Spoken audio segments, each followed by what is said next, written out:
Bismillahirrahmanirrahim. Assalamualaikum warahmatullahi wabarakatuh.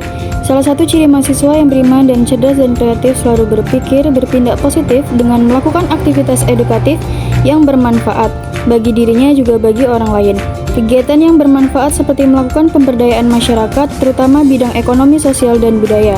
Pada kesempatan ini, saya Nur Hamidah, mahasiswa Prodi Pendidikan Nonformal Fakultas Keguruan dan Ilmu Pendidikan Universitas Bengkulu, dalam mata kuliah Difusi Inovasi Pendidikan, membuat kajian masakan khas daerah Indonesia sebagai bentuk pelestarian budaya Nusantara, sekaligus melihat peluang bisnis yang dapat mensejahterakan kehidupan masyarakat. Kegiatan ini diinspirasi oleh dosen mata kuliah Difusi Inovasi Pendidikan, Bapak Dr. Muhammad Ilham Abdullah MPD. Audiens yang berbahagia, judul video saya yaitu tentang masakan khas daerah Solo, yaitu nasi liwet dan serabi Solo. Mari kita simak baik-baik pemaparan berikut ini tentang bahan-bahan dan cara membuat nasi liwet dan serabi Solo, sehingga dapat dipahami dan dijadikan peluang bisnis kuliner. Baik, langsung saja ke bahan-bahan nasi liwet. Bahan nasinya itu yang pertama ada 500 gram beras, yang kedua ada 100 ml santan, yang ketiga ada 3 lembar daun salam, 1 batang serai atau geprek, dan garam. Yang kedua ada bahan opor ayam, yang pertama yaitu 500 gram dada ayam, 3 tahu, yang kedua 800 ml santan, campur air, yang ketiga bumbu 8 bawang merah, 5 bawang putih, 2 kemiri, 1 serai, 3 daun salam. Selanjutnya bahan sayur labu api, yang kedua 700 ml santan dicampur air, yang ketiga bumbu 6 bawang merah, 3 bawang putih, 5 cabai merah, 1 serai, dan 3 daun salam dan lengkuas. Bahan komut, yang pertama ada 250 ml santan, 1 putih telur, garam, lalu sajikan dengan opor ayam, sayur labu, dan komut. Cara membuat nasi liwet, yang pertama cuci bersih beras, lalu campur dengan santan, garam, serai, dan daun salam. Masak sampai matang lalu sisihkan. Yang kedua yaitu opor ayam, haluskan bawang merah, bawang putih, kemiri, lalu tumis sampai harum. Masukkan salam dan serai, lalu beri air santan dan masukkan ayam. Lalu beri garam dan kaldu bubuk, masak sampai matang, lalu suwir-suwir ayamnya. Selanjutnya yang ketiga, sayur labu, tumis bumbu halus, masukkan serai, lengkuas, daun salam. Lalu masukkan santan, setelah mendidihkan, masukkan sayur.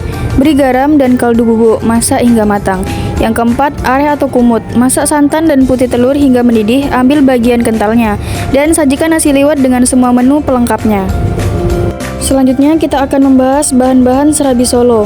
Bahan cairnya itu yang pertama ada 350 ml santan kental, yang kedua ada 1 lembar daun pandan, dan bahan isiannya ada seres cukupnya, yang kedua ada selai coklat cukupnya. Dan bahan keringnya itu yang pertama ada 100 gram tepung beras Rose Bran, yang kedua ada 1 sendok makan tepung terigu, yang ketiga 25 gram gula pasir, yang keempat setengah sendok makan ragi, yang kelima setengah sendok makan bubuk, yang keenam setengah sendok teh garam, yang ketujuh setengah sendok teh soda kue. Selanjutnya itu cara membuat serabi Solo. Yang pertama, masak santan dan daun pandan, aduk sampai mendidih. Angkat, diamkan sampai hangat. Ambil 50 ml santan bagian atas untuk areh, lalu sisihkan. Yang kedua, campur bahan kering, ragi, dan garam terpisah. Tuang santan 300 ml sedikit demi sedikit sambil diaduk hingga licin. Diamkan 1 jam hingga berbusa. Yang ketiga, panaskan teflon anti lengket dengan api kecil. Aduk rata adonan lalu tuang 1 sendok sayur ke teflon. Yang keempat, kalau serabi Solo sudah berlubang, beri 1 sendok makan areh di tengah-tengah serabi lalu beri topping. Tutup, masak sampai serabi matang, gunakan api kecil. Yang kelima, angkat. Yang keenam, kemudian gulung dengan daun pisang dan sajikan di piring saji. Selamat mencoba. Kemudian dalam strategi pemasaran, menjelaskan hal-hal yang perlu diperhatikan. Menurut Dr. Ilham Abdullah, dosen pendidikan nonformal Fakultas Keguruan dan Ilmu Pendidikan Universitas Bengkulu dan pendamping tenaga kerja mandiri pemula atau TKMP Provinsi Bengkulu. Dalam kuliah Difusi Inovasi Pendidikan, beliau menyarankan agar usaha bisnis maju prospek hal-hal yang perlu diperhatikan antara lain. Yang pertama, menetapkan segmen konsumennya. Yang kedua, kualitas, keunikan, dan keistimewaan produk atau jasa yang dijual agar tidak kalah saing dengan pengusaha lain sejenis. Yang ketiga, dapat memperluas promosi melalui berbagai media, terutama media sosial seperti TikTok, WA, Instagram, Messenger, YouTube, Facebook, Twitter, dan lain sebagainya. Yang keempat, menjalin hubungan baik akrab menyenangkan hati konsumen seperti penjual harus ramah, cepat tanggap terhadap permintaan pelanggan. Yang kelima, menjalin hubungan baik dengan mitra pemasok bahan baku, keperluan produk seperti distributor atau agen tidak kehabisan yang menyebabkan produk terputus. Yang keenam, mengenal biaya yang diperlukan dalam menjalankan bisnis antara lain biaya produksi operasional, biaya promosi, biaya pemasaran, dan sebagainya.